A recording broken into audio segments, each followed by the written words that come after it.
Buyer indemnity to seller protection. The buyer comes out, has a contractor that breaks all of his roofing tiles or falls off the roof and breaks their leg.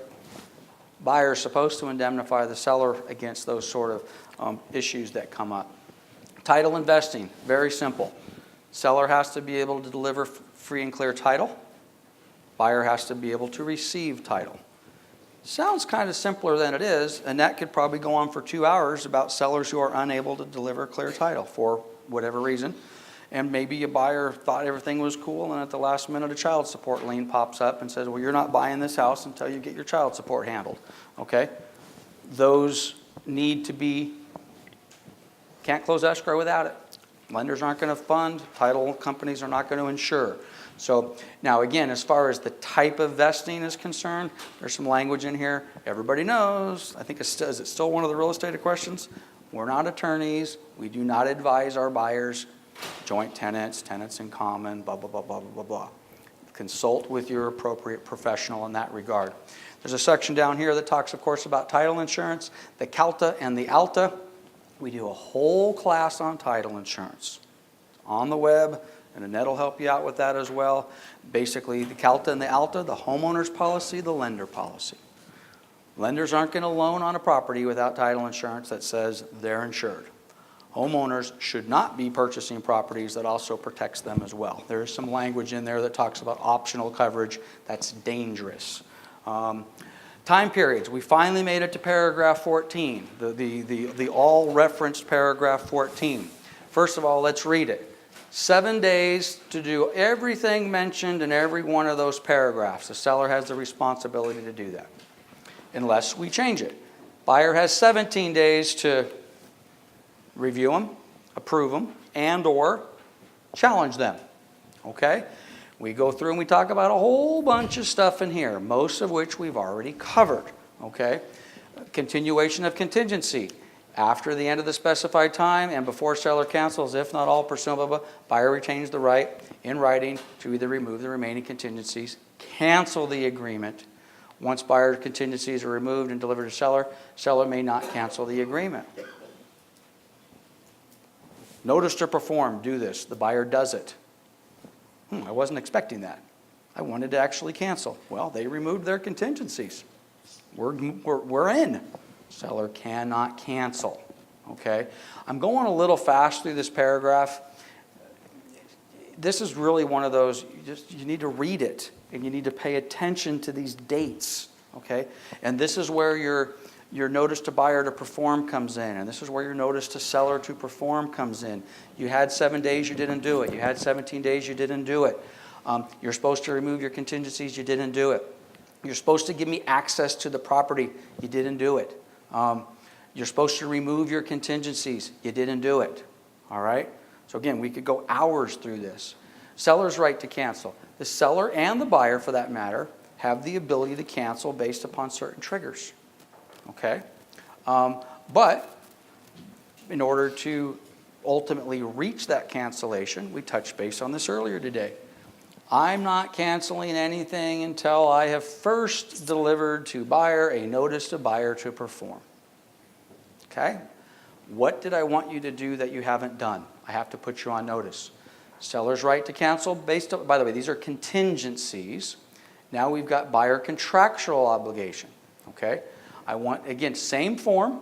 After first delivering the notice to buyer to perform, the seller may cancel the agreement specified if the buyer does not take the following actions. Did you put your earnest money in? I'm not going to go through all of them. Did you put your earnest money in? Did you deliver the FHA-VA verification? Have you given me verification satisfactory evidence of... I need glasses. At any rate, we got a variety of stuff in here. Seller can cancel based upon buyer not meeting contractual obligations, not just removing contingencies. Notice for buyer or seller to perform. By default, it's 2 days. Okay? Unless you change this in the contract, whenever you're delivering a notice to the buyer to perform or a notice to the seller to perform, you're giving them 2 days. Okay? They have 2 days after delivery or until the first time applicable to take the applicable action. Okay? The notice to buyer to perform seller may not be delivered any earlier than 2 days prior to the expiration. So if they have 17 days to do something, you can't give them a notice to perform on day 10. The earliest you could give it to them was on day 15. Similar example to what we talked about earlier with the demand to close. You cannot give the client a demand to close more than 3 days or whatever it is. Effective buyer's removal. If buyer removes the contingencies or cancellation rights, buyer shall conclusively have deemed to have completed the inspections or done whatever it said. So don't remove inspection contingencies if there's an outstanding inspection to be done. Okay? Generally, of course, we don't do that. I'm moving a little faster just from time, so Norm, you want to chime in on a thing or two here? Just a quick one.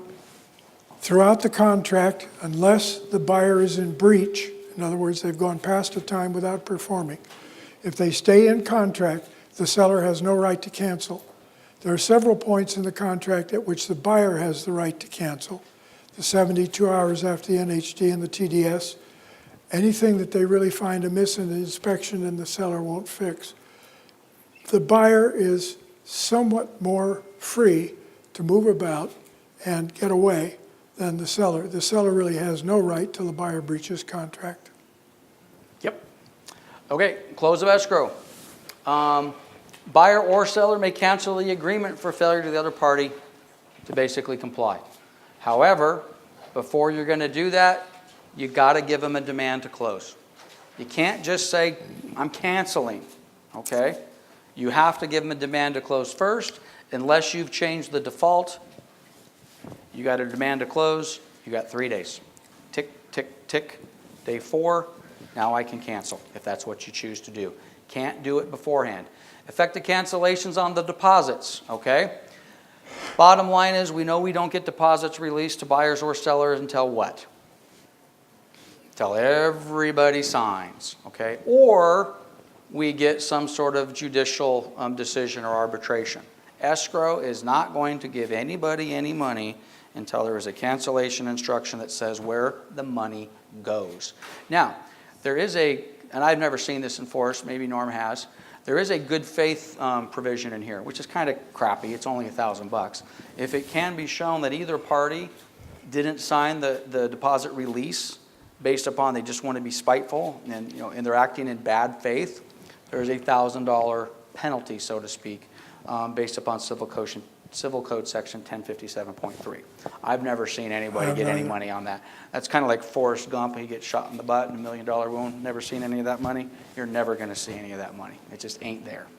Final verification. This is our walkthrough. Form VP, not a contingency of sale. I want you to, if you're representing buyers, you do this, okay? If you have a buyer who's out of the country, out of the area, and we're getting ready to close and they're not physically in the area, you do not do a walkthrough on their behalf prior to close of escrow. What do you mean, Lance? They asked me to go over there. Okay, but that's not a final walkthrough. We're not signing a VP. You can go over there. I would rather, do you have a relative in town? Can you send your sister? Can you send an aunt? Can you send anybody but me? For the obvious reasons, right? We go over there, everything looks great, escrow closes. Jack, how could you let this escrow close? Look at this place. Yeah, I did look at it. It looked like exactly it was the day we wrote the offer. No, it's not. It's carpet's dirty. I would rather you not do a final walkthrough than do one on behalf of your seller who's out of town or out of the country, okay? But final walkthroughs are important. I got a million stories. It says here 5 days prior to close. That's fine. But if you're going to do a walkthrough 5 days prior to close of escrow, you better darn well get out there again the day before close of escrow and check it out. Ideally, I don't want to scare the heck out of you, but get there the morning of close of escrow. Especially on vacant properties, things happen, okay? I've had countless properties that were fine on the day before close of escrow, and then that night a toilet overflowed, we close escrow, everything's flooded, it's ruined, escrow's closed, the poor buyer shows up to a flooded house. Awful, awful situation. So be careful with the 5 days. I always recommend you go there no later than the night before, especially if you're representing the buyer, especially if the house is vacant. If the house is occupied, I'm not nearly as concerned about that sort of stuff. Repairs are RRR, okay? Repairs should be completed, final verification of walkthrough, unless it's already requested for repairs in the contract, there are none. If the buyer produces a request for repairs and the seller agrees to it, it needs to be done prior to close of escrow. Simple. We have already talked about it. Proration of property taxes and other items. Very simple, guys. Buyer is responsible for everything after close of escrow. Seller is responsible for everything up to the day escrow closes, including that day. Okay? Taxes, homeowners association, liens, prorated interest, rents, the whole McGillicuddy. Okay? Now, I won't get into this, but mortgage payments are paid in the arrears, meaning if you paid your August 1st mortgage payment, Mr. and Mrs. Seller, your August 1st payment covered July, which means if we close today, the seller is going to be charged at close of escrow prorated interest. So they're going to have 15 days of interest that they're going to pay. Homeowners association dues and a few other things are generally paid forward, like rent. So if the seller paid a $300 homeowners association fee on August 1st, in most cases, not all, that $300 pays for the month of August. So now if we close today, the seller will actually get a credit back, prorated credit back for the 15 days. So you need to kind of sort of know this stuff. You need to be able to articulate it to your buyers and sellers so that they understand that things get prorated, taxes get done, supplemental taxes are handled, and you can't blame your escrow company for this stuff. Okay? It's not their fault. They do what they're told. The lender sends them a demand, says you owe us. Another tricky thing, cause you a lot of heartburn if you're not on top of it. First of all, we never, ever, ever tell our seller, oh, don't worry about your mortgage payment. Okay? You want to get yourself into some heartburn, make that statement. At the same time, though, depending upon when we're going to close, let's use my example that I just used. We just paid the August payment, okay, which covers July. We're now in August. Seller is paying. They owe first, second, third, fourth, fifth. We are pretty confident we're going to close escrow on September 3rd, okay? When does your seller normally make their payment? Maybe they make it early, they pay at the end of August, so it's there. In that case, I might say, I'm not going to tell them not to make the payment, but I'm going to say, let's pay attention to this when we get ready to close. It's probably likely that you're not going to make that September 1 payment. That's going to be done in escrow, okay? Because, of course, if they do make the payment, you understand what's going to happen. They make the payment, it crosses on the mail on the way to the bank. The escrow doesn't have that information. The bank comes back and says, hey, you didn't make the September payment, which covers August. And then, of course, they're going to get charged again, right, in escrow. Your seller's going to flip out, especially if they're super skinny and there's not a lot of equity there. And you're basically going to say, gosh, I'm really sorry, but that's just the way it is. And you'll have to wait for Bank of America to refund you the overpayment on the thing. Sounds pretty reasonable? You will have sellers flip out, okay? Pay close attention to that and be, if you do what I said at the end, that's one of those things. If I say, okay, Marty, don't make your payment today because I think we're going to close in 3 days, I put a big note in my contact manager that says, I told Marty not to make his payment. And I look at that every day. I look at it, and if at any point it looks, oh, geez, dude, forget what I said. Escrow's going to be delayed a little bit. I need you to make that payment today. Otherwise, you'll be paying late fees, and the next thing you know, they got a ding on their credit, and whose fault is it? And you're going to be the Antichrist. So we don't want that. We're done. There we go. Okay, broker's compensation. Our compensation is handled on an outside agreement. It's not in the contract. Norm already talked about it. This is our scope of duty, okay? This is what we are supposed to be doing as brokers. Buyers and sellers acknowledge and agree. This is what we do. This is what we don't do. Not even going to go through it. You guys should be knowing what you're doing. We're going to move forward for the sake of time. Representative capacity. Already talked about it. That's the form. Who are you? What's your responsibilities? Give it to me. Joint escrow instructions. If you go very, very, very far back to the very first page, residential purchase agreement and joint escrow instructions. To be honest with you, when did they change that? 15 years For ago? a little more. Okay, it's a joke, okay? Most escrow companies, including ours, the whole purpose of this, when CAR changed it, is we were hoping that the purchase contract truly would become the escrow instructions. Because in the old days, which is frankly exactly how things are done today, is you open up an escrow, you call your escrow company, and 90% of what's in your escrow instructions is what? It's taken verbatim right out of the contract. So the concept is, why are we doing this? Let's just make the purchase agreement the joint escrow instructions. So all escrow would have to do is put a letter on top of it and says, we're your escrow company. We will be using your purchase contract to follow our escrow instructions, and everybody's happy. Well, it took about 1 day for the escrow companies to say, we're not going to use this contract for escrow because we, the real estate community, we do a bad job of filling out contracts. So literally from day one, escrow said, well, that's nice, that's cute. You can call it escrow instructions all you want. But pretty much every escrow company today does exactly what they did 15 or 20 years ago, and they basically redraft the entire contract. So, is this joint escrow instructions? Yes. The reality is, it's pretty rare your escrow officer, when they're talking about escrow instructions, will ever refer to anything here, because it's all retyped on the, for lack of a better word, the real escrow instructions. Now, having said that, the contract's pretty clear. This is a real estate purchase agreement and joint escrow instructions. So you've got some stuff in here that refers to escrow and it gives them their instructions. Unless Norm has a comment on this, I'm not going to touch any of this stuff. Just a quickie. An escrow amendment does not change a contract. Yep. When you go to court, you're going to go to court on the contract. If you need to amend something, do a Form ADM, whatever it happens to be, and get that to the escrow holder as soon as it's signed. That will amend the escrow. You can't go backwards. Escrow is a joint instruction from two people. A contract is an agreement between two people.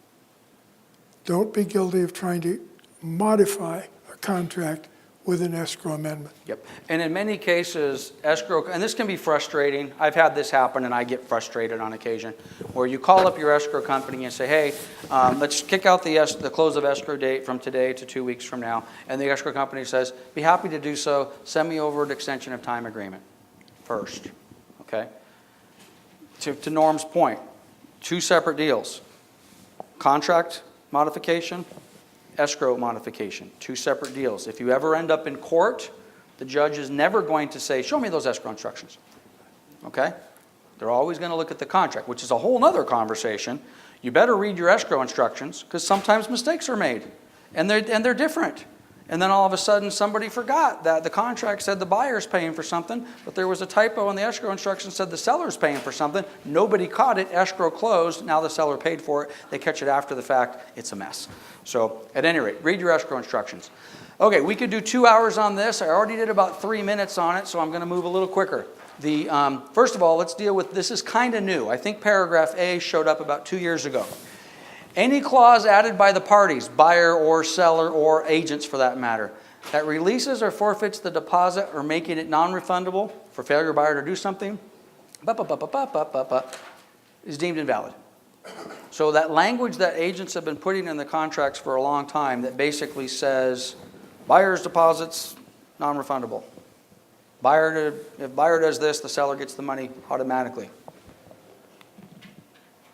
Any clause added by the parties, such as release or forfeiture of deposit or making a deposit non-refundable for failure buyer, shall be deemed invalid.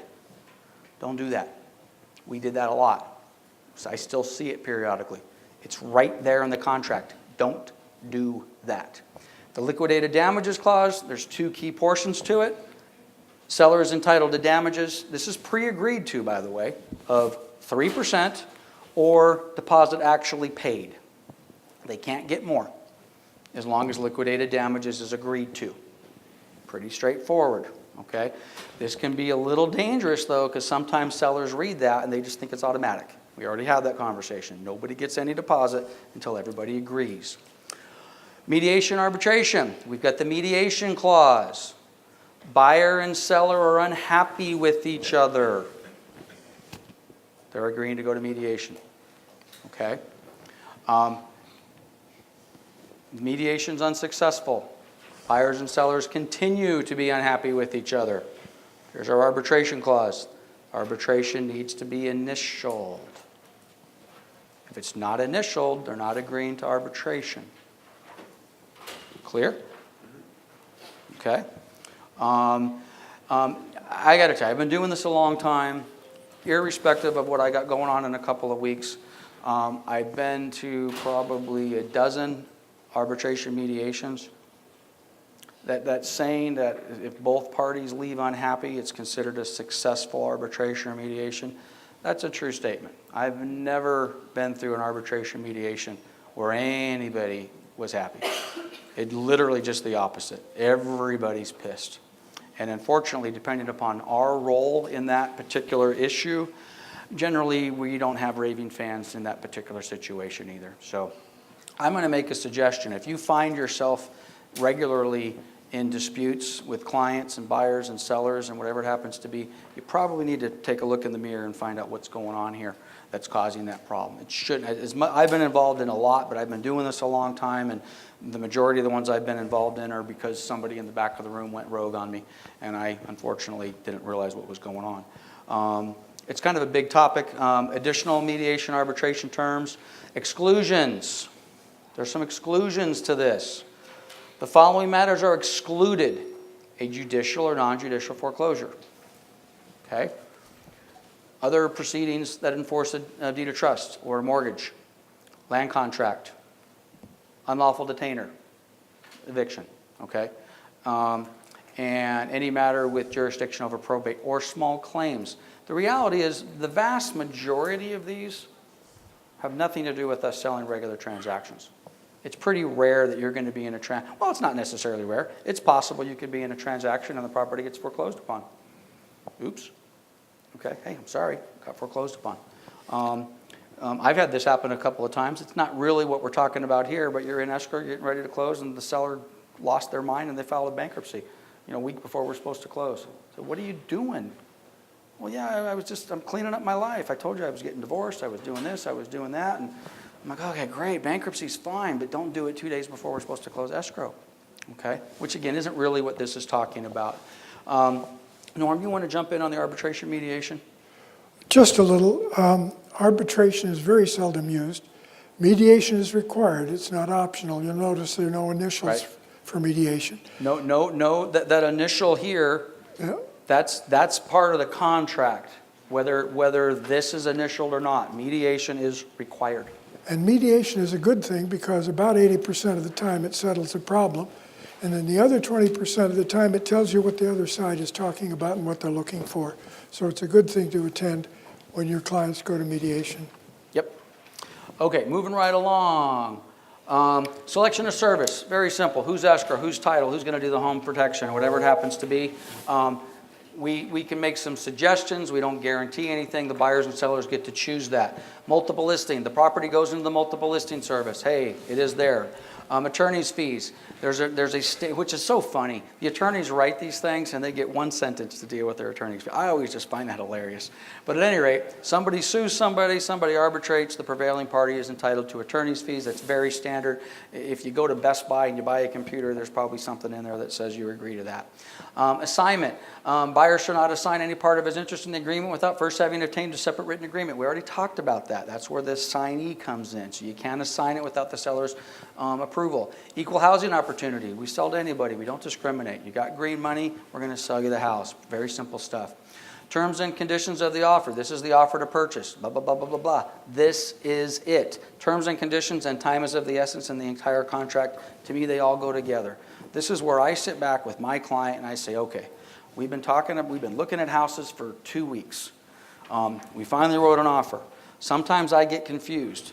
2 weeks ago we talked about this, and 2 weeks ago we talked about that, and yesterday we talked about this. Today we saw 4 properties.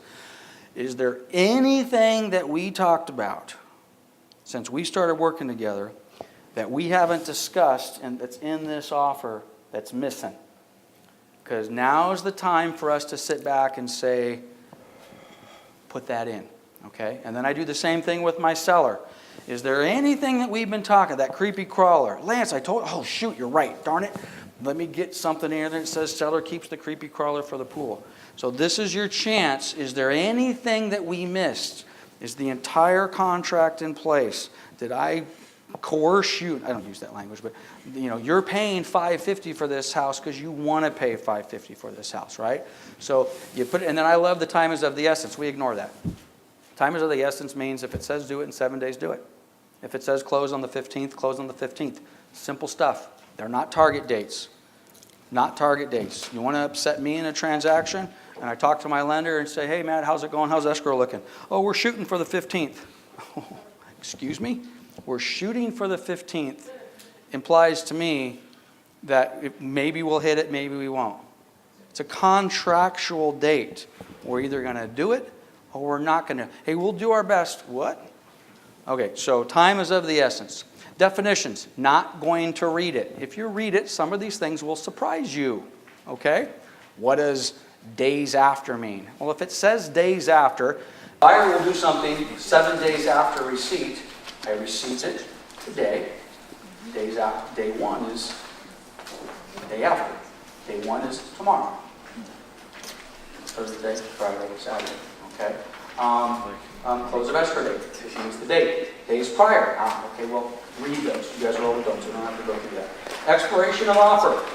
I have great stories that go with this. I'm not going to tell it. Norm mentioned just a second ago, rather than put in Lance Martin as the buyer's agent, put in the office. If you put in your individual name instead of the office, what you're basically telling the other party is you must receive that. If you put the office in, the office can receive it. Somebody can come in, put it in the box. The office has received it. We've met the deadline. Now there's a catch-22 to that. First of all, if you do put your name in there, I'm okay with that. And this is another one of those areas where Norm and I might have a little different philosophy on it, but this is the deal.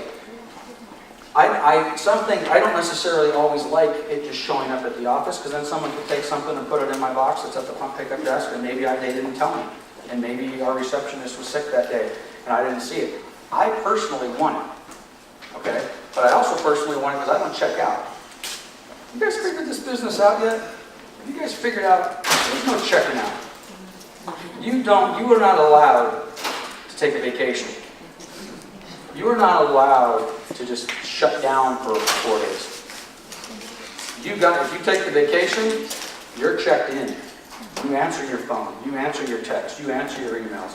Especially if you're waiting for an acceptance to come back on an offer. And if you do check out, geez, Lance, I got to take some time off. I get it, I do. Occasionally, I go down to Mexico, and I'm mentally working, but I'm checked out because there's nothing there. There's no service. Well, I better have somebody back at home that's monitoring my email box, monitoring my voicemail, monitoring whatever it happens to be.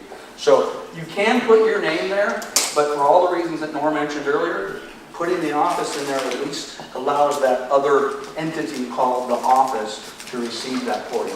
Also, the default in here is basically the buyer's offer shall be deemed revoked and deposit returned if it's not received by 5 calendar days on the 3rd calendar day after the offer is signed. So there's one of those definitions after. You write the offer today. Today is Tuesday. Wednesday, Thursday, Friday, 5 o'clock. When you put Coldwell Bankers, can it be anyone in Coldwell Bankers? It's the company. One thing that you can do on that line, you could put Coldwell Banker Town and Country or Juan Rodriguez. And that way, either way it lands, and we can identify whose it is. The law of contracts requires offer, acceptance, or counteroffer and acceptance, and delivery. With no delivery, there is no contract. And if you can't find the buyer and hand it to them, and there's nothing in there, there is no binding contract.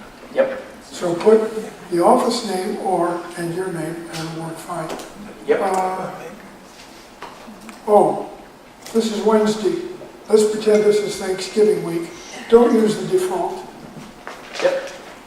The offer will expire on Saturday of Thanksgiving week, which is not really a very clever thing to do. Do the supplement, put a date certain, and give it time to be reviewed and responded to. I have a long story. I'll make it as quick as I can because I think it's critical. And I know nobody in here would do this, but you are not allowed. What are we? We're professional. We take care of our clients. You are not allowed to check out. We as an industry, like I mentioned the story I told you earlier, we used to write an offer on Sunday afternoon, and if it took till midnight, we got it accepted. We have gotten so far away from that.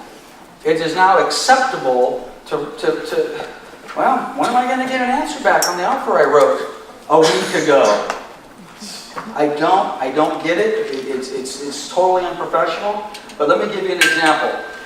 You write an offer, Marty writes an offer today. Or let's say he writes an offer on Friday. This is what made me think of it.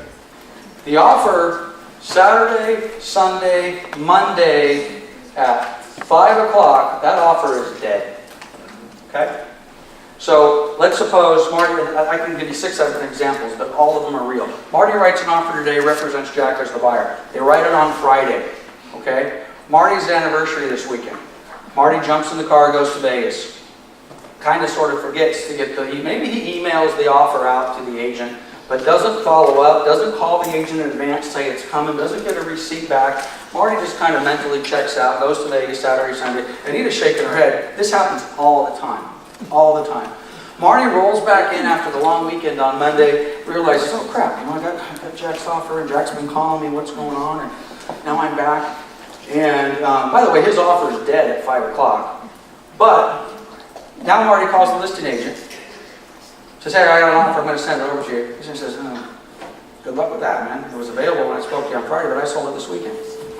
Okay? That sort of stuff, and the reverse of that happens all the time. You are not allowed to check out. And if you're going to check out, you need to get a hold of one of us so that we can... He says, good luck with that, man. It was available when I spoke to you on Friday, but I sold it this weekend. Okay? That sort of stuff, and the reverse of that happens all the time. You are not allowed to check out. And if you're going to check out, you need to get a hold of one of us so that we can check in for you. Okay? It's unprofessional. It's just not the way we do business. Okay, acceptance of the offer, pretty straightforward. Okay, if the seller is accepting it, then they sign it. If the seller is not going to accept it, they still sign it. Check the box, subject to counteroffer. What the seller is doing is they are accepting all of the terms on the 10-page agreement, subject to the 2 things that we're changing on the counter. Okay? They sign the offer. Well, that's not the price I wanted. I understand. You're signing the offer with the price you didn't want it. The counter offer has the new price on it. Okay? So they check the box. They put in the date of the counter, and they go ahead and they sign it. If you're issuing, if it's a seller's representation of, what am I saying? Maybe the representative capacity, then you check that box and they sign it. Also, not a fan of multiple counteroffers. Okay? Can you do it? Yes. Not a fan of multiple counters. We can talk about that a little bit more later. Additional signature addendum. If we have more than two or three sellers, then you use that. And this is the initial, do not initial, making the counteroffer confirmation of acceptance. Okay, this basically says, hey, I accept it, and this is basically, for lack of a better word, counter accepted or signed by the other agent. Okay? It is also not required to Not consummate required. the contract. Yep, It's dangerous, don't pay attention. very much so. This is our part, okay? Fill it out. I'm going to leave it at that. Fill it out. And sign it. This is, and sign it. This is escrow part. Fill it out. All right? Pretty simple stuff. We very rarely do these, but if you want to make the other parties happy, do it. Yes, I presented your offer. Yes, I rejected your offer. Okay? Not so much a problem today, but we made a lot of enemies in the past as it relates to, did you present my offer? Did the seller really see it? Okay, so if you're not going to accept it, go ahead and give them the courtesy of that. Cancellation of the, cancellation of the cancellation of the contract, release of deposit. You get to that point, you tried everything you can try, it's just not working, here you go. You got your Form CC. Not before you've done maybe 1 or 2 or 3 notices to perform, not before you've done a demand to close. Now you've done those, there's your CC, and again, be fair. Don't hold people's deposit that they're not entitled to. I'm frustrated. I know you're frustrated. The buyer had every right to cancel at this point in time. They didn't remove contingencies. I know, but they held me up and we gave them extra time. I know. You're not going to get it anyway, give them their deposit back. Be fair, act in good faith. Don't let your seller's emotional state of mind impact you giving them accurate information. They will thank you for it later. I was upset, thank you, I really appreciate it. You're just going to waste their time. So make sure you get it done properly, and again, follow the rules. Additionally, are we going to, oops, sorry, I'm a little tired, I guess there's my buttons. Release of the deposit, again, in this particular case, we've said the seller's going to release the deposit. I'm not going to go through this a whole heck of a lot, it's pretty straightforward stuff. Seller multiple counter, I just told you a minute ago I don't like these. Okay? Can you use them? Fine. Are they appropriate? Sure. Okay?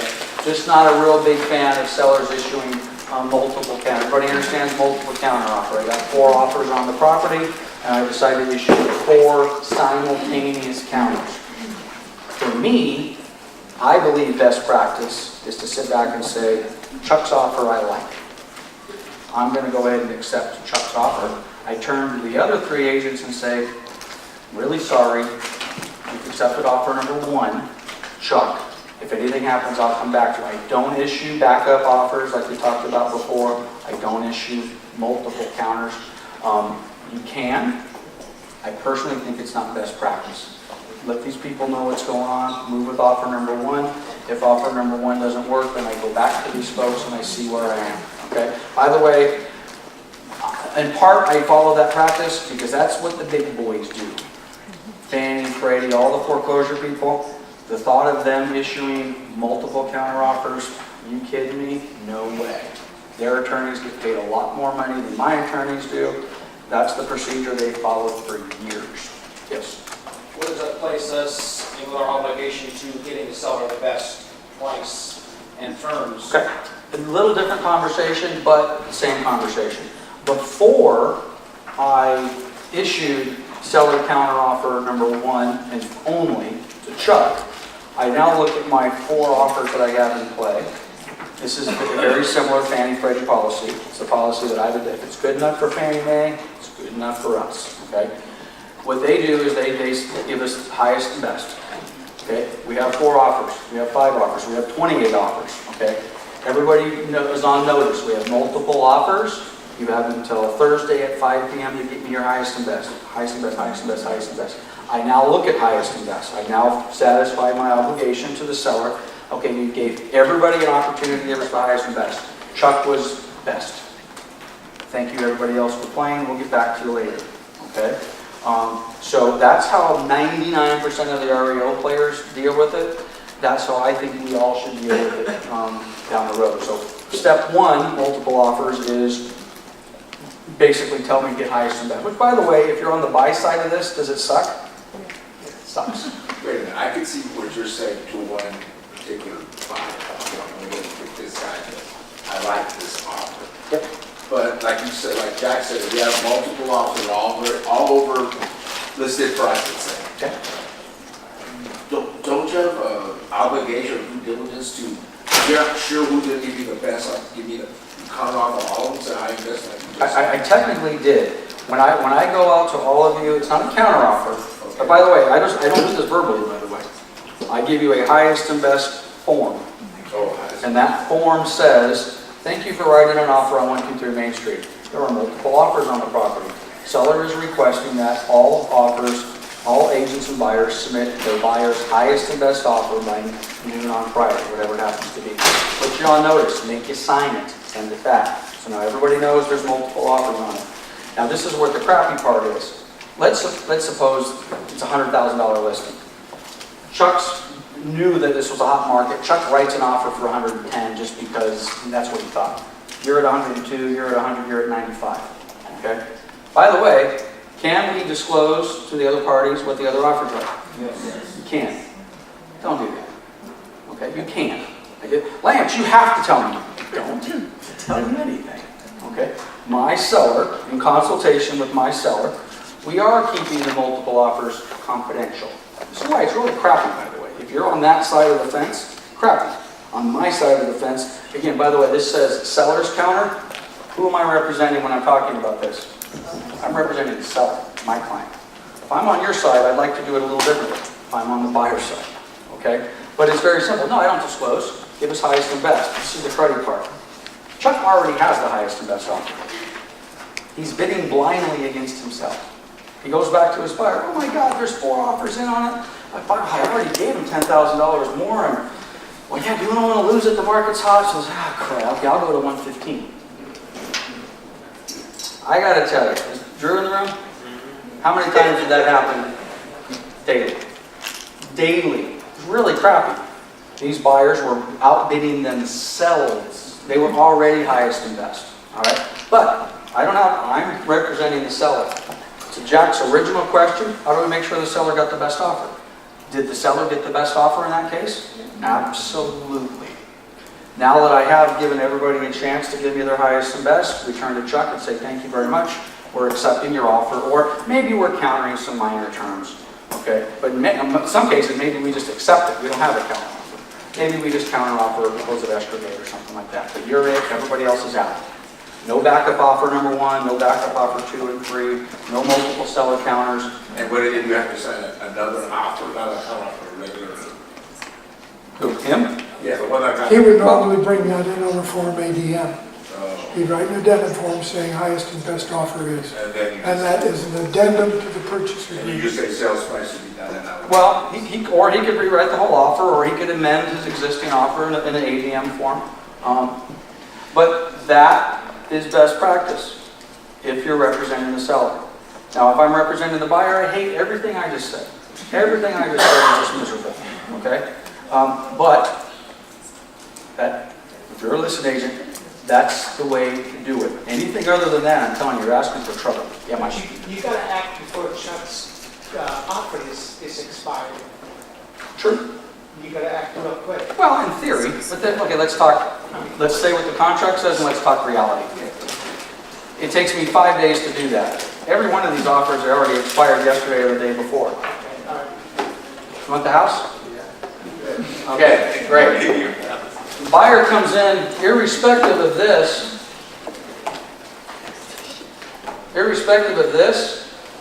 buyer comes in and signs the counteroffer a week later, that's accepted. Okay? But, to Mike's point, if I wait too long before I go through my multiple counteroffer, before we decide what, I'm getting ready to call Chuck, say, hey dude, we're ready to rock and roll. Chuck says, too late dude, you waited too long.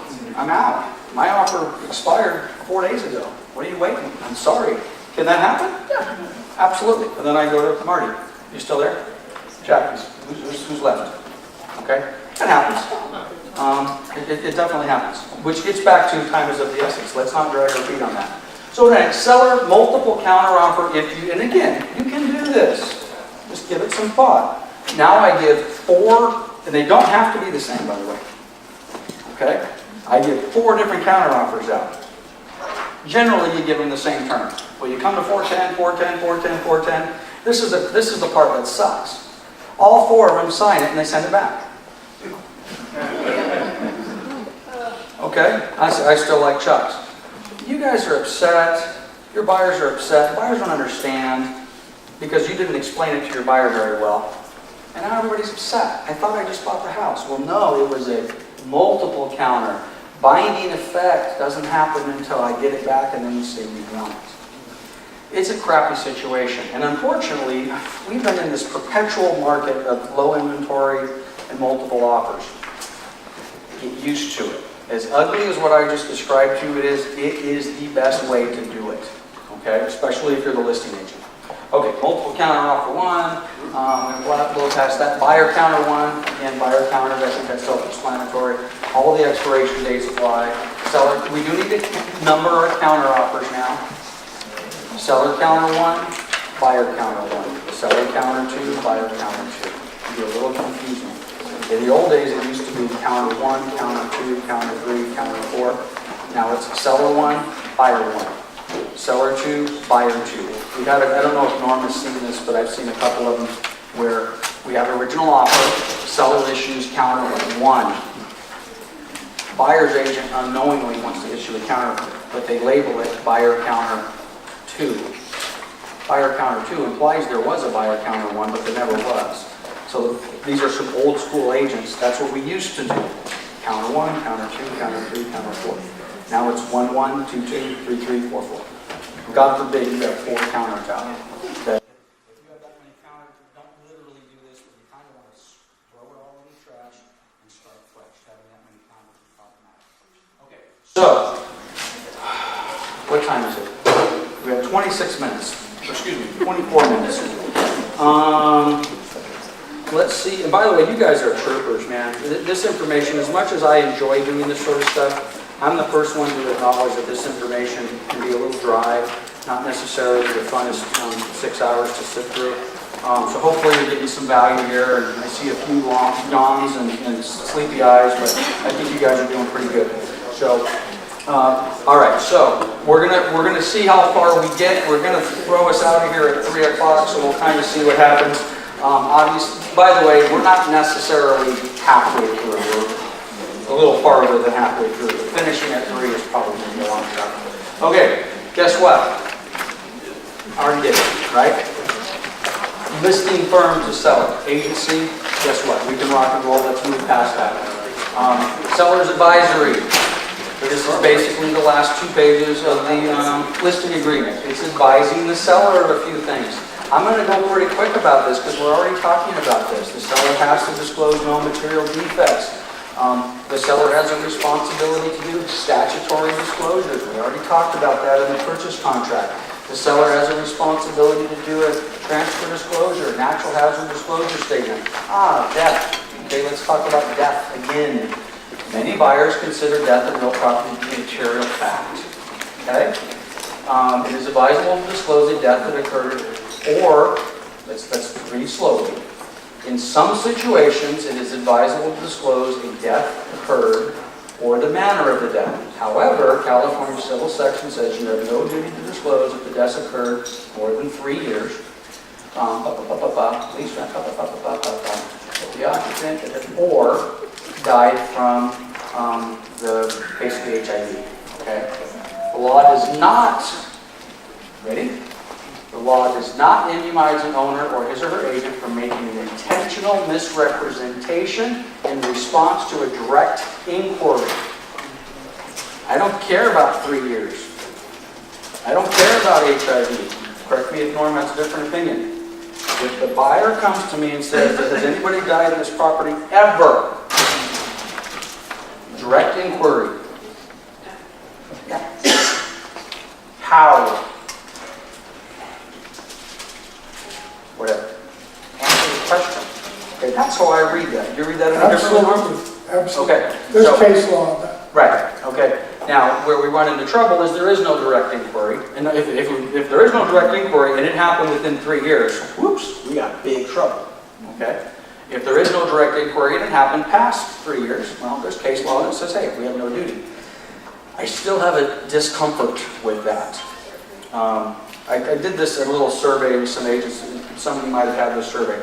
But somebody died I'm selling my house. Somebody died in my house 5 years ago. My grandmother passed away on the patio, natural causes, very peaceful. Family was there. Are we okay? Okay. 5 years ago, my entire family had a home invasion robbery. My wife was raped and killed. My kids were drowned in the swimming pool, and it was a disaster. Different? Very. Change your feeling as to material fact? That's the standard I use. Okay? So, I don't like this conversation. I don't like anything about it. We had one recently in Redlands where there was a suicide. A kid put on a backpack filled with rocks and jumped in a swimming pool. 7 years ago. Prominent family in the news, everybody kind of sort of knew about it. We struggled back and forth, do we disclose it? Seller was like, damn no, you don't disclose it. We knew for a fact, buyer's gonna close escrow, the neighbor's gonna come over with the pie. Did they tell you about Little Johnny? It was going to happen. I was not prepared to fall back on the 3 years. But once you know it, doesn't matter if you're right, that's No, it's 3 years. You have no duty to disclose if it happened in 3 years. Okay? even to a direct question. Oh, that's different. No one was asking this, okay? I don't like this conversation. I'm uncomfortable with it. It scares me. We get sued if we sneeze and look in the wrong direction. But there's the statute. Direct questions you ask, otherwise you disclose within the 3-year window and you're fine. Okay, seller's advisory. We talked about condos. I'm not going to talk about it anymore. Contract terms and conditions. You can read that. Tax withholding, we still haven't got to the AS, the QS. We'll go through that in a little bit. We don't discriminate. We've already talked about that, right? The money is green to close it. Government required repairs. We already talked about the contract. If the government says there has to be an inspection, we have to deal with it. Lead-based paint, we kind of sort of already talked about it. Property built pre-1978, lead-based paint disclosures, the whole 9 yards. I think we're cool with that.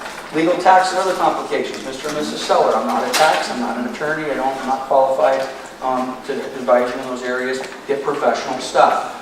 Marketing considerations. We kind of already talked about this in the market advisory. It's a little bit different spin. This basically says that, hey, number one, you get to sell this property, you're making decisions, you don't necessarily have to rely, or excuse me, you are not going to rely on me for price and all the rest of that sort of thing. If we sell it for $400, we're selling it because that's what you want to do. Pre-sale inspections, maybe we need to get some inspections done, nothing wrong with that. Post-sale protections. It is often, blah, blah, blah, blah, basically talks about, getting a home warranty on the property. It's a good idea all the way around. Safety precautions. We're going to have open houses. We're going to have lock boxes. You're going to have strangers coming into your house. Don't leave your jewelry out. Don't leave loads of money on the table. Be Don't smart. leave Vicodin out. Yeah, that stuff, okay? Be smart. I've never had anything happen in relation to that, but it is what it is. Expenses, you are advised that you, not the broker, are responsible for fees or costs in dealing with those. Very simple, very straightforward stuff. Possible representation of more than one buyer or seller. Talked about that, right? Same form, give this to the seller. Okay, here we go. Here's the grand aid. Here's our TDS. Okay, so we got 3 pages of joy here. So we've got our purchase price, we've got our property address, our city. The date that goes in here is the date that the seller is completing the form. As of the date I complete, and by the way, the date the seller is completing the form. Okay? Most of the forms in zip forms, you as the agent fill things out.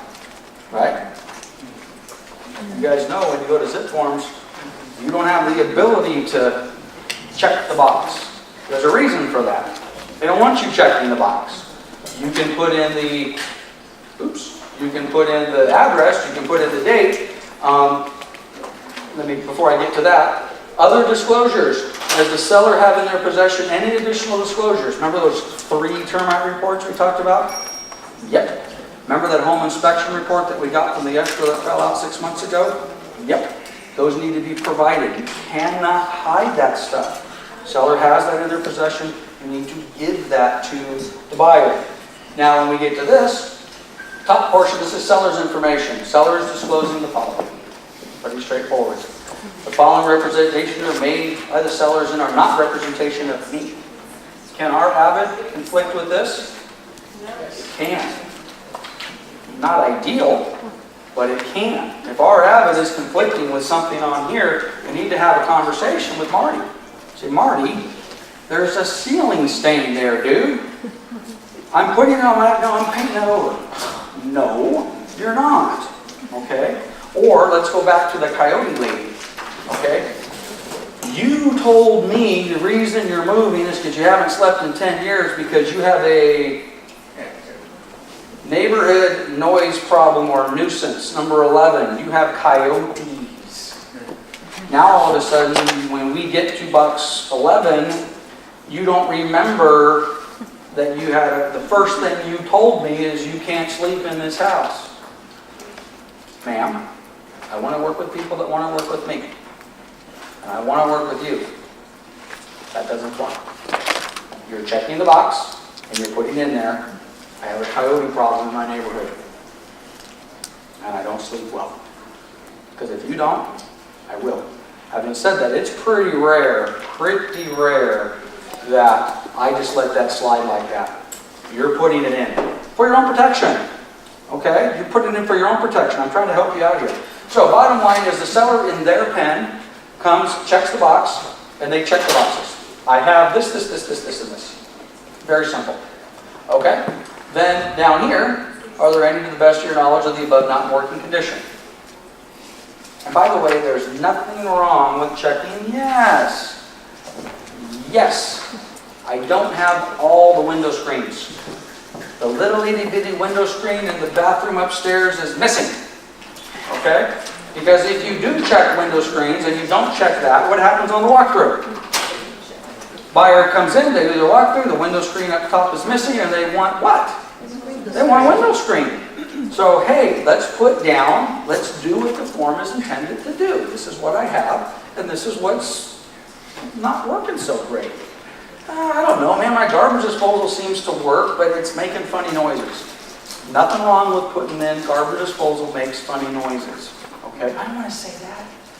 Come on, guys. So, sellers fill it out, exhaust fan, and they normally kitchen, bathroom, I don't know if there's 220. There's a funky little plug in the garage. I don't know if it's 220 or not. 220 volt wiring in, unknown. Funky plug in garage, wire to check it out. That's fine. I have no problem with that. Fireplace in the living room. Gas starter, sure. Roof type, I don't know. Is it concrete tile? Is it clay tile? Is it comp shingle? Is it rolled? I don't know. I'm not a roofer. And I don't know how old it is.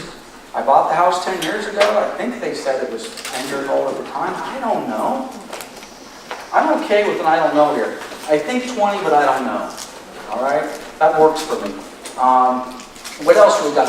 I always think it's so funny that they put gas starter down here for some reason. But whatever. You got the gas starter. Now again, to the best of your knowledge, are any of them not working? Yes, they're not. I hate this. And by the way, this is not a CAR form. Every word on this form is mandated by statute. Okay? Law, California law. I don't like the word significant defects. I don't like that word significant. Okay? That's very subjective. What's significant to you may be different than what's significant to me. So you have to be very careful. But that's the way the law was written. Are you, the seller, aware of any of those? Check the box. Right. Yes, there's a ceiling is whatever. Okay? Fill it out. A whole list of fun stuff here about garage door openers and pool barriers and God forbid, does it still have Whirlpool mentioned by name on here somewhere? I think they took that out. Poor Whirlpool. It used to specifically, I think they took it out a year or two ago, it used to specifically say, and if you have a Whirlpool dishwasher. Oh my God, really? So, and then we've got all of our fun stuff in here that applies, and we have to basically put everybody on notice. Then, of course, we got our lovely 16 questions. You can read these. I'll just highlight a couple of them. Substance or materials, that's our stuff. That's our lead-based paint. That's our radon. That's our mold. Okay? A few years ago, they added the word mold. Have any issues? Fence, stuff shared in common. Almost every single property has something shared in common. There's nothing wrong with checking yes over here. Yes, I share the fence between my neighbors. With, well, who's responsible for it? I think we're both kind of responsible for it. It's okay. I share the fence in common with my neighbor. I want to be a little more careful with easements and some other things with driveways. Encroachments, easements. Yes, I have that. This is two. These look the same, but they're different. Have you done something to the property without a permit? Yes. Is it built to code? No. Okay. Or, I've done it without a permit, yes, but I do believe it's built to code. It's a little tough to make that statement, though. Because if you don't have it permitted, maybe the code changed or whatever it happened to be. Is the property built on fill? Almost every single new subdivision that's built in Southern California is built on some sort of fill or compacted soil. Sellers don't know that. Basically, they brought the earth movers in there, they moved the dirt around a little bit. I mean, the neighborhood didn't come with perfectly flat lots to build houses on, right? Some dirt had to get moved around. In Maria Valley, there's a couple neighborhoods over there that people moved in, and 2 bits later, okay, 30 years later, guess what's in that lot? Dirt. Got a perfectly normal neighborhood with 3 lots that are just missing, turned into a little park or something like that. Any flooding problems? Yeah, I already have it. Norm probably knows more details on this, but for speed, I'm going to move through it. What prompted this form to get created? What's the name of the Strasburg versus whatever? Easton versus Strasburg. Easton versus Strasburg. What started this whole thing was a flooding problem. Seller sells a house, buyer closed escrow, no TDS at the time. It rains, something floods. Buyer says, "Hey, wait a minute, how come this is flooding?" The lady comes over with the cake. "He didn't tell you about the flood." Okay. Got an attorney, Strasburg, Easton, whatever, they sued the other person, and it was basically, "Hey, that's not right. No, you knew, Mr. and Mrs. Seller, that when it rained, that this happened. Okay? You should have been disclosing that. That's the birth of this form, however many years ago that was. 1988.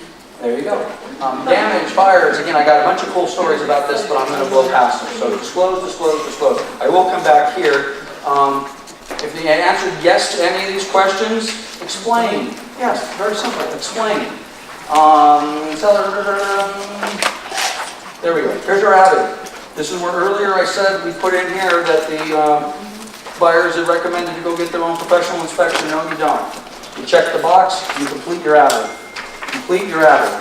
Complete your avid. In writing. In your pen. Looks good. No. Okay? I used to do this. The page, a line, from corner to corner. Nothing to report. Page 2. Nothing to report. Negative. We don't do that. Fill it in. Stain, this, that. Do your inspection. Buyer and seller sign. Everybody signs. We're happy. SPQ. Let's see how far we can get through the SPQ. Seller Property Questionnaire. It's basically built into the contract. What is the purpose of the SPQ? It's the bunch of questions the seller gets to sit back and say, "Hey, what's going on?" It's in effect an extension of the TDS. Okay? TDS covered a whole bunch of things. Over time, we started getting sued about other things. So we said, let's try to cover ourselves and see what we can do. I love this. The purpose of the form, Mr. Seller, note to seller. Tell the buyer about what you know. Pretty simple. Note to buyer. The purpose of the form is to give you information. Simple stuff, right? What are we going to ask you? There's the depth question. On this form, yes, no, 3-year window, no manner of depth to be disclosed. Very straightforward. Has there been a meth lab? Anybody have an experience with a meth lab? See me after they're no fun, okay? Somebody has a grow house with marijuana, to be honest with you, and I'm not making any judgment calls on any of this. It's really no big deal, okay? You clean up the stuff, you get the plants out, you put the electrical stuff, everybody's fine. They've been cooking meth in your house. It's not just, "Oh, let's just come in here, let's hire Mary maids, come on here and just clean this up." Not going to happen. City will come out, pull the meters, hazmat people come in, you got to go through a whole bunch of paperwork, you got to clean the house up. You will not get an occupancy permit to re-inhabit that house until the government agencies say your meth lab is safe. And then that's fun trying to sell that. Really, that's the way with the kid comes over again, okay? So we got a meth lab. Release of illegal controlled substances on the property. There you go. Am I close to an industrial zone? I hate this one. Whether property is located in adjacent, okay, how close? We're all in an industrial zone. How close? 1 block removed, 10 blocks removed. Industrial zone, nuisance, industrial noise. What was that one? They were making that hot sauce somewhere down the road. Yeah, Haracha, making the hot sauce. The neighbors said, "Hey, it stinks like hot sauce." "Yeah, we're making hot sauce." What did they do with that? They stopped making hot sauce there? They got it adjusted and they beat their they're still doing it. Now, my feeling on this is if they were there first and you moved in later, tough nuggies. If anybody live in Corona, Norco, the cows were there first. Sorry. Now, I know the cows are almost all gone, but if you bought in Norco, in the new hub subdivision, well, hey, the wind blows. The cows stink. Sorry. But you got to disclose that. Ordinance, this is fun. I had no idea what this meant until 15 years ago. Property is located 1 mile from a formal federal state ordinance location. What's an ordinance? Ammunition. Bombs. Bombs. Marina Valley office is located next to March Air Force Base. They have bombs on the base. I sold 100 houses within a mile of Heacock. Oh, ordnance are bombs. Okay. Oops. Sorry. Didn't know that. Condominium located. Insurance claims. Insurance claims. Every single property we need to disclose. What do they call that form? The CLUE, the CLUE report. Any insurance claims made on the property in the last 5 years. What's the big one we all hate? No. Flooding. Water, flooding, okay? If you have a lot of insurance claims for water-related damages, God bless you when it comes time to sell your house and get an insurance company. They'll insure you, but you are going to do what? You're going to pay, because everyone's afraid of mold. And by the way, no insurance policies insure against mold, better known as discoloration, because we don't use the M word in the real estate business, do we? Okay? I'm going to digress for a minute. Oh my God, look at all the mold underneath the kitchen sink. No. There appears to be some discoloration under the kitchen sink. Now, I do that to be funny, but mold, everybody realizes, I'm a little hyperbole here. There's a lot of different mold, hundreds, thousands of different types of mold, okay? A couple of them are a little dangerous to us. The sticky, stacky borealis one. Anybody know how to pronounce it properly? That one, okay? That's the one that we're worried about. But as soon as you say, it's toxic black mold, well, first of all, are you qualified to make that determination? No. Okay? Number one, maybe it's not mold, and it sure as hell probably is not toxic black mold. It's the type of mold that probably every single one of us have in our house right now. A little bit in the corner of the shower. Oh, geez, a little leak under the sink in the garage I didn't see. And a month goes by, I got a little bit of stuff. Get rid of the water, clean it up, you're fine. 99% of it's not going to kill us. We freak out about it. Okay? So just be careful when you're talking about that. But water insurance is terrible. Matters affecting title. I have an issue. I have a child support lien. I have a federal tax lien. You're going to sell a property if the seller has a federal tax lien against them, unpaid income taxes? Yes or no? Yes, you are. Who said yes? You are. Are you going to have to deal with that before close of escrow? Yes. You're either going to have to pay it, or you're going to have to get some letter from the IRS that says, okay, that's fine.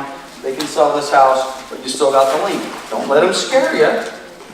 You can sell it, but you got to deal with it. Mechanics liens and other things are a little more tough. Plumbing fixtures not in compliance. Yes. With the new statute. Yes. I mean, my God, unless you just had somebody come in and replace all your plumbing fixtures this past year, we'll probably all have plumbing fixtures that are not in compliance, right? So there you go. Repairs, alterations, improvements. Kind of covered that. Alterations, improvements, covered that. Ongoing recurring maintenance problem. I have to have the septic tank pumped every 3 months. Is that an ongoing problem? Yes. I have to have Roto-Rooter come out every 6 months to clear up my main line. There's tree roots in it. Is that a recurring problem? All that stuff has to be disclosed. Structural systems, blah, blah, blah, blah, blah, blah, blah, blah, heating and air conditioning, my roof, my sump pump, all these things. Do I have any issues with those? No, everything's fine. Do I lease any of that? Oh, yes, I do. My solar panels are leased property. Financial relief. Did I receive any money from the federal government because Hurricane Katrina came in, or whatever we would have that would be similar? The government paid us. Did I spend the money on what I was supposed to do? Or did any past owners get money from the federal government. In our area, I don't know that we've had anything like that that applies, but there you go. Water-related, mold issues, any leaks, any fungus, any mold, disclose, disclose, disclose. Got any dogs, cats, whatever it happens to be? Are they on the property? Problems with livestock. I don't know what it is with June, but every June, these damn June bugs show up at my house. Am I the only one with June bugs? No. Is that just crazy how they know it's June and they just pop up in June? At any rate, I always laugh about that because I remember years ago when I was working with real sellers, whenever I would go take a listing in June, and the June would always come up, and whatever. Any orders? I have a big dog, okay? You come to my house, I'd like to think you wouldn't know I have a dog. Okay, house is pretty clean. I mean, you'll know he's there, but you know, it doesn't smell like dog. But you know what? A few years back, he might have taken a pee on the carpet. Yeah, a pee. Carpet. So they're going to replace the carpet. The carpet's beautiful. But that pad's got a stain under there. What is that? Disclose. Don't get hung up on disclosing pet stains, urination, all the rest of that. Boundaries. Where's the property lines? Pretty straightforward stuff. Access. Any ingress, egress. Are there any easements? Weird properties, long driveways. Property to the left, property to the right. You see someone is sharing that driveway with somebody else. It's on my property. I have to let my neighbor use it to get to their property. The driveway actually is on my neighbor's property. He has to let me use it to get to my property. Ingress, egress. Is all that stuff recorded? Is it done forever? Better check that stuff out. Oh, it's been that way for 100 years. What do we call that? When something's been that way forever, it has been... Grandfather, that's not the word I'm looking for. It's been... Another word I'm looking for. Grandfather will work for now. But make sure you check that stuff out. It's kind of sort of important. Landscaping. Do any of you guys realize that palm trees that are 50 feet tall are very expensive? You sell a house. It's got 30 of these 50-foot tall palm trees on them. They're beautiful. How much do those things cost, by the way? A lot. I'm going to say 15, 20 grand. 20 grand. 20 grand. Do you know that there's diseases that kill palm trees? So do I. I gotta sell this house now because it's going to take 3 years for the disease to kill my palm trees. 3 years from now, the buyer has $300,000 in beautiful, big, ridiculous palm trees, and they're all dead. Is that a material fact? Is there damages to the buyer?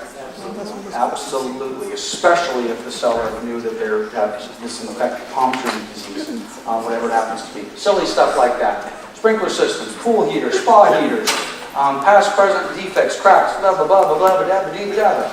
I am a condominium. Can I paint my house any color I want? Do I have to go to an architectural committee to paint my house? What have I got to do to paint my house? Who do I got to... I know it's 3 or 5 minutes after. I'm going to finish this form. We're going to take a time out and we're going to figure out what we do from here. Are there any liens on the property? Legal claims? Do I owe somebody money? Are there leases? Anybody threatening to sue me? Got to be careful on these. This happens a lot in homeowners associations. Anybody own a house in a homeowners association? I can almost guarantee you that your association has been sued, is being threatened of being sued, or is in the middle of some sort of lawsuit. That's just how it is. So you got to disclose that fun stuff. Mechanics liens, Hero, Pace. Okay? No excuses. 0 excuses to take up. By the way, this form should be completed at the time you take the listing. There's things in the listing agreement which unfortunately we're not going to have time to get to today that specifically say, Mr. and Mrs. Seller, do you have any liens on the property? Do you have any leased stuff? Solar panels, that. You've got to deal with that. You've got to do it. I got to tell you, this isn't quite as much of a problem as I thought it was. I was pretty concerned about this a couple years ago. We got sued 3 times, by the way. 3 times on this. What I'm finding, and I'm curious, I don't want to open discussion on it now, but what I'm finding is, I thought we were going to have a lot of problems with sellers that said, hey, it's just the way it is, and I don't have the money to pay it off, I'm not going to pay it off. I'm actually finding just the opposite. What I'm hearing from most of the agents is when they're taking these listings and there are these Hero and Pace liens on there, that the sellers are saying, yeah, I kind of understand, I got to pay this off at close of escrow. Not all the time, but as long as that's the trend, This isn't as worrisome to me as I thought it was going to be a couple of years ago. But we got to keep our eye open on it. It's scary, scary stuff. Neighborhood nuisance or noise problems, planes, trains. I got a cool story. I don't have time to tell it. I got a really funny story about that. Governmental stuff. Again, we kind of covered a lot of this stuff already. Not necessarily going to go through it. The one that jumps out at me is historic district. Everybody ever bought or sold a house that's part of a historic district? Pain in the butt. The buyer better be aware the house is historic. Historic districts like to keep historic houses historic. Well, these windows are old. I want to put some energy efficient windows in here. No, you don't. And you better not. Because if you do, when they come by and they see that you took out all the original windows and you replaced them with these beautiful, wind guards, guess what they're going to make you do? They're going to make you put the other ones back. Okay, so all sorts of fun stuff with governmental, historical stuff. Inspection reports, we give them everything, every inspection report ever done. If yes, provide any such documentations in your possession. Black and white, reports, inspections, disclosures, everything. Not the one that's the high bid. I'll keep that one behind. I'll give them the cheap termite report that says local tree. I won't give them the termite report that says communication. Negative, it says right there, they're giving them to them.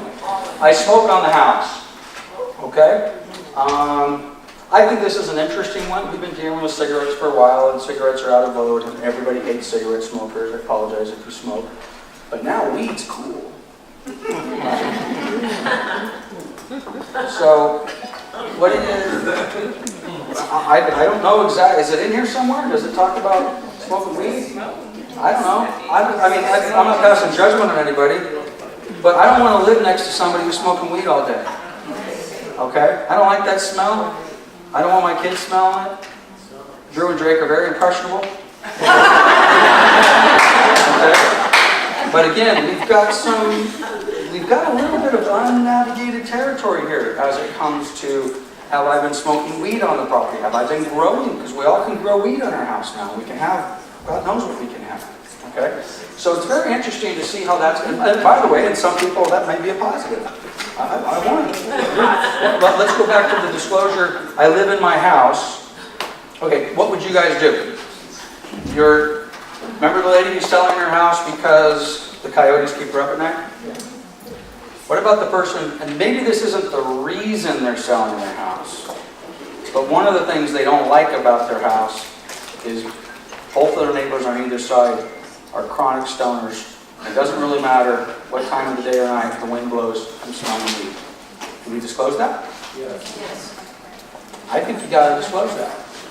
Now again, in California in 2017, the buyer may say, bitchin'. All right, I don't have to go too far to find a couple of party buddies, right? So gotta be careful. Got to be careful with that sort of stuff. It's going to be very interesting how that shakes out. Additional comments, yada yada yada. Okay, this is the deal.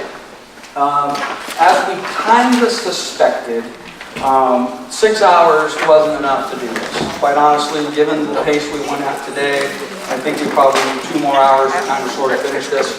So, it's 3 o'clock. You guys have been ridiculously rock star troopers. This can be really dry. And I left out all my funny stories, which makes it even worse. So at any rate, so this is what we're going to do. The team is going to kind of collectively get together here probably tomorrow, and then we're going to figure out when we're going to finish this. More than likely, we will do the remaining part of this in the Moreno Valley or the Covina office.